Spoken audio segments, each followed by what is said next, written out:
বলছো মানে বুঝতে পারছি না। অদ্ভুত শোনাচ্ছে। সৌজন্যদা, বিশ্বাস করো আমার না একটুও বাঁচতে ইচ্ছা করে না।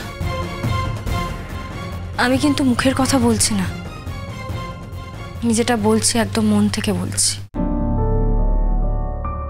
সত্যি মাঝে মাঝে মনে হয় না এই জীবনটা রেখে কোনো তো লাভ নেই, তার চেয়ে মরে যাওয়া তো অনেক ভালো। আবার আবার একটা ডিলেমাও কাজ করে, মনে হয় দেখো আত্মহত্যা তো মহাপাপ, কিন্তু জানি না যদি কখনো সত্যি আমার মনে হয় যে আমি বেঁচে থাকতে চাই না, পারবো না, তখন হয়তো আত্মহত্যা করে ফেলবো, কেউ আমায় টিকিয়ে রাখতে পারবে না। কিন্তু আবার জানো তো এই কথাটাও মনে হয় যে যদি আমি আত্মহত্যা করি তাহলে তো লোকজন তোমায় সন্দেহ করতে পারে, তোমাকে খারাপ ভাবতে পারে, তোমার দিকে আঙুল তুলতে পারে। আমি তো সেটা চাই না। আমি তো তোমাকে ভালোবাসি সৌজন্যতা, তাই তোমার কথা ভেবে আমি তো আত্মহত্যাও করতে পারবো না।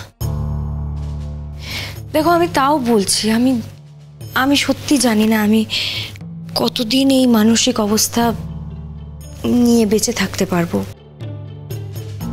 হয়তো যেদিন পারবো না সেদিন এই পথটাই বেছে নেব। কিন্তু আজকের রাতটা আমার কাছে জানো তো খুব ইম্পর্ট্যান্ট। মানে তোমার মনে হয় যে এই একটা রাত আমার সাথে কথা বললে তোমার জীবনের সমস্ত সমস্যা মিটে যাবে? অন্তত এইটুকু সমস্যার কথা তো আমি বলতে পারবো। তুমি আমায় একটা সুযোগ দাও প্লিজ, প্লিজ সৌজন্যদা। কি করে তোমার সাথে কথা বলবো বুঝতেই পারছি না যে কোথা থেকে কথা বলবো। তুমি তো সুস্থ অবস্থায় নেই, তুমি এখনো নিজের কপালের মাথায় সিঁদুরের দাগ মুছতে পারোনি। সিঁদুর খেলা তো কবে হয়ে গেছে। উঠছে না। আমি জানি না লোকে কি বলবে তোমায়, এইভাবে তুমি মাথায় সিঁদুর নিয়ে ঘুরলে কি বলবে ভেবে দেখেছো? তোমার বউ সিঁদুর পরলে কেউ কিচ্ছু বলবে না, তার তো অধিকার আছে সিঁদুর পরার, শুধু আমারই নেই, তাই তো? নিজে কি কথাগুলো বলছো একবার ভেবে দেখেছো? একবার ভাবো বলার আগে। এটা আমাদের একটা সামাজিক রিচুয়াল, বিবাহিত মেয়েরা সিঁদুর পরে। তুমি তো বিবাহিত নও, তুমি এখন সিঁদুর পরে ঘুরছো, লোকজন কি বলবে সেটা তুমিই ঠিক করবে। তোমার তো এখনো মাথা ভর্তি সিঁদুর। আমি তো সিঁদুরটা পরিনি, আমি সিঁদুরটা মুছতে পারিনি। সে দেখো কি করবে, সেটা তোমার ব্যাপার। আমি আর এই নিয়ে কোনো কথা বাড়াতে চাই না। একদিন ঠিকই মুছে যাবে সিঁদুর, কিন্তু প্র্যাকটিক্যাল সমস্যাটা অন্য জায়গায়। সমস্যা হচ্ছে যে গতকাল রাতে আমি বাড়ি ফিরিনি, এই নিয়ে আমার বাড়িতে অলরেডি একটা সমস্যা হচ্ছে।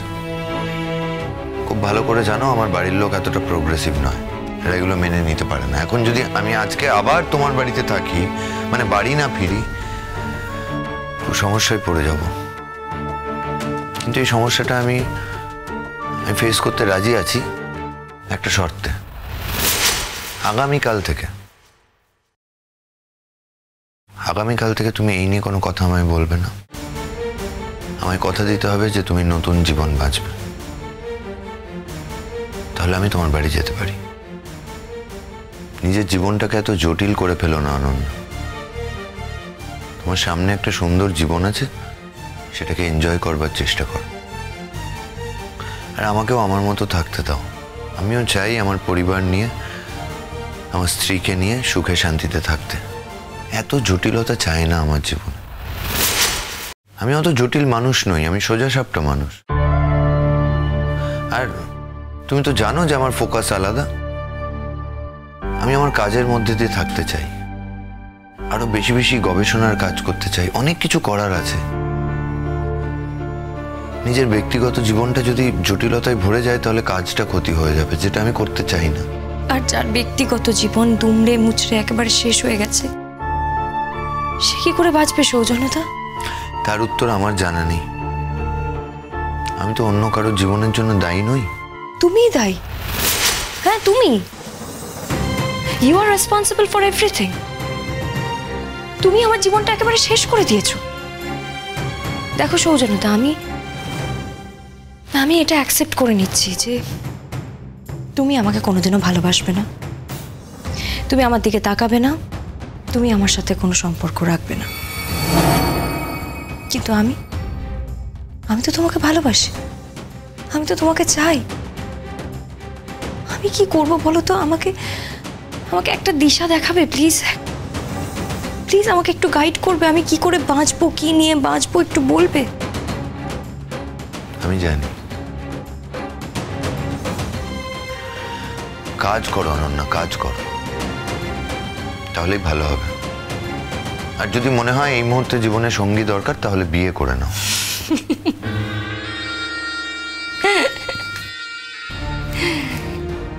সুজনদা, প্লিজ আমায় না আর জ্ঞান দিও না তো। আমি আর জ্ঞান শুনতে পারছি না, বিশ্বাস করো।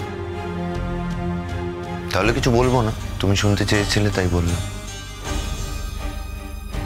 তুমি রেডি হয়ে নাও, আমি তোমার জন্য ওয়েট করছি। তোমাকে আজকে আমার সাথে যেতে হবে। যদি না যাও তাহলে আজকে এই রাতটা তোমাকে আমি ইনস্টিটিউটে আটকে রেখে দেবো। এবার ভেবে দেখো তুমি কি করবে। আমার সাথে তোমাকে যেতে হবে এই কারণে, কারণ আমার সাথে তোমার খুব দরকারি কথা আছে, আর সেই কথাগুলো আমি আজই বলবো। এক মিনিট, এই শোনো, আমি তোমার এই থ্রেটকে ভয় পাই না।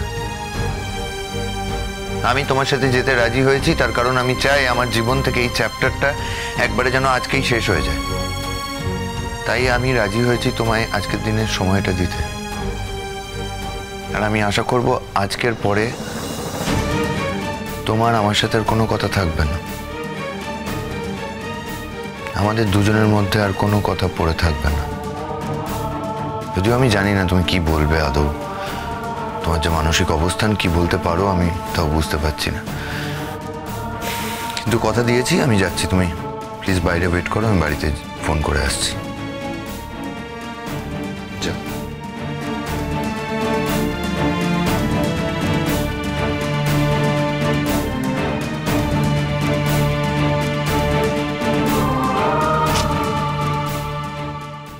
হ্যালো পটকা, বলছি শোনো না, আজকে একটা জরুরি কাজ পড়ে গেছে বুঝলে, আজ আমি বাড়িতে ফিরতে পারবো না।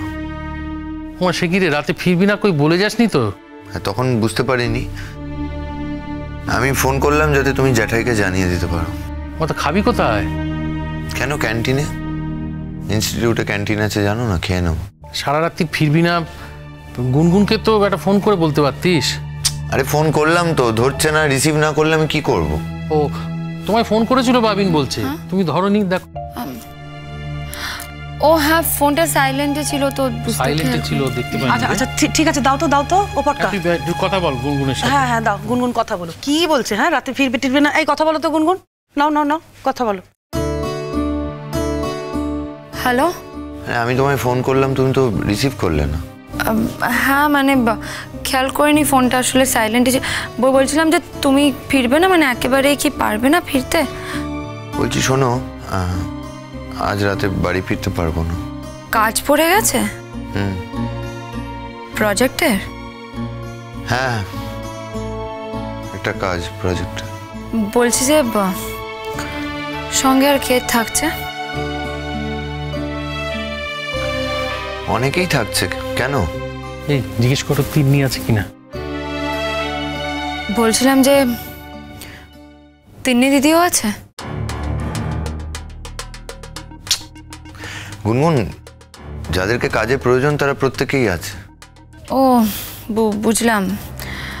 বলছিলাম যে তুমি খাওয়া দাওয়া করবে কোথায়? কেন, আগে আমি কখনো ইনস্টিটিউটে থাকিনি? কোথায় খেয়েছি? ক্যান্টিনে। আজকেও খেয়ে নেবো। একই প্রশ্ন, এত প্রশ্ন করছো কেন তোমরা? আচ্ছা ঠিক আছে। বলছি শোনো না গুনগুন, বলছি আজকের পরে আমি চেষ্টা করবো যাতে কোনোদিন বাড়ির বাইরে না থাকতে হয় রাতে। না মানে আর কোনোদিন থাকবে কি থাকবে না সেটা তো আমি বলতে পারবো না, কাজ থাকলে তো থাকতেই হবে। বলছিলাম যে তোমার যদি বেশি লেট হয় তাহলে তুমি বলো, মানে রূপাঞ্জন দাও তো এখানে আছে। হ্যাঁ, রূপাঞ্জন দা লেট হয়ে গেলে গাড়ি করে আমার কোনো অসুবিধা নেই, আমি নিয়ে চলে আসবো। বলুক কখন যেতে হবে। হ্যাঁ বললাম না আজ রাতে ফিরতে পারবো না। একেবারেই আসতে পারবে না? না আজ হবে না। আচ্ছা, বলছিলাম যে কাল তাহলে কখন ফিরবে? দেখি, হয়তো ইনস্টিটিউট শেষ করে আসতে পারি, বা চেষ্টা করব মাঝে একবার আসার। আচ্ছা ঠিক আছে, সাবধানে থেকো, খেয়ে নিও। যা, ফোনটা কেটে দিলে? বুঝতে পারলাম না, আসতে পারবে না মানে? মানে হঠাৎ ওখানে থেকে যাওয়ারই বা কি এমন দরকার পড়লো? আজকাল তো খুব একটা রাতে বাইরে টাইরে থাকে না। হতে পারে কোনো ইম্পর্টেন্ট কাজ আছে বৌদি ভাই। সকালেও তো কিছু বললো না, কি এমন হঠাৎ প্রজেক্ট পড়ে গেল বলো তো?